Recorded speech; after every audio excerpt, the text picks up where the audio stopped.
السلام علیکم ورحمۃ اللہ وبرکاتہ۔ آج کا میرا ٹاپک کلمہ طیبہ کی فضیلت کے بارے میں ہے۔ کلمہ طیبہ کا ذکر جتنا زیادہ قرآن پاک اور حدیث میں آیا ہے اتنا کہیں بھی اس کا ذکر نہیں کیا گیا، اور قرآن پاک کی مختلف آیات میں مختلف الفاظ کے ساتھ اس کا ذکر کیا گیا ہے۔ اور کلمہ کے کئی نام ہیں، اسے کلمہ توحید کہتے ہیں، کلمہ اخلاص کہتے ہیں اس کو، اسے کلمہ تقویٰ بھی کہتے ہیں۔ اس کا ایک نام کلمہ طیبہ بھی ہے جو ہم اپنے چھوٹے بچوں کو ابتدائی سکھاتے ہیں، کلمہ طیبہ یا اول کلمہ اس طرح سے۔ اور اس کا ایک اور نام عروۃ الوثقیٰ ہے، اور اس کا ایک نام دعوت الحق ہے، اور ثمن الجنہ۔ یہ تمام نام جو ہیں یہ کلمہ طیبہ کے ہیں، اور مختلف آیات میں اللہ رب العزت نے اس کلمے کی وضاحت فرمائی ہے۔ اور یہ حضرت آدم علیہ السلام سے لے کر آپ صلی اللہ علیہ وسلم تک تمام انبیاء کی امت میں مشترک کلمہ رہا ہے، شروع سے لے کر آخری نبی تک لا الہ الا اللہ آگے اس نبی یا پیغمبر کا نام لگایا جاتا تھا جو اس زمانے میں موجود ہوتے تھے۔ جیسے ہم آپ صلی اللہ علیہ وسلم کی امتی ہیں تو ہم پڑھتے ہیں لا الہ الا اللہ محمد رسول اللہ۔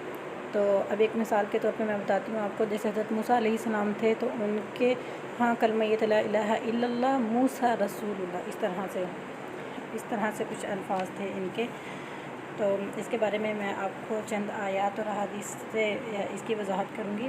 حضرت عباس رضی اللہ تعالیٰ عنہ فرماتے ہیں کہ کلمہ طیبہ سے مراد کلمہ شہادت اشہد لا الہ الا اللہ ہے۔ اس کلمے کی جو جڑ ہے وہ مومن کے دل میں ہے، اور اس کی شاخیں آسمان میں ہیں، اس وجہ سے مومن کے نیک اعمال آسمان تک چڑھتے ہیں۔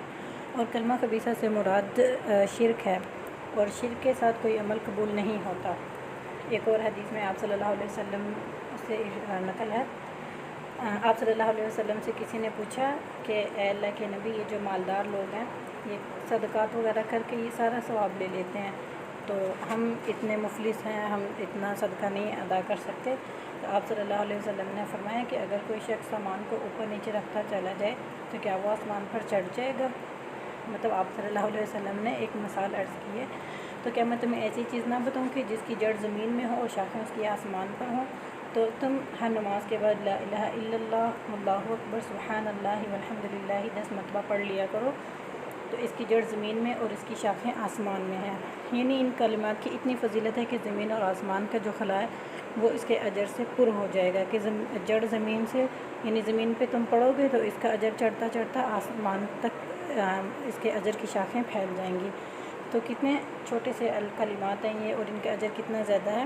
اور اسے یہ نہیں ہے کہ صدقہ کی فضیلت اس سے کم ہو جاتی ہے، صدقہ کی فضیلت اپنی جگہ اور ان کلمات کی فضیلت اپنی جگہ پر ہے۔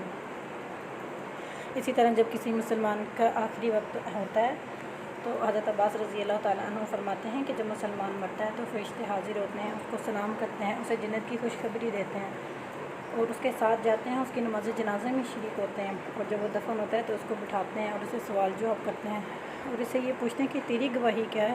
تو وہ کہتا ہے اشہد لا الہ الا اللہ و اشہد ان محمد رسول اللہ۔ اسی طرح قرآن پاک میں اللہ تعالیٰ ارشاد فرماتے ہیں لہ دعوت الحق، تو یہاں پر دعوت الحق سے مراد کلمہ لا الہ الا اللہ ہے۔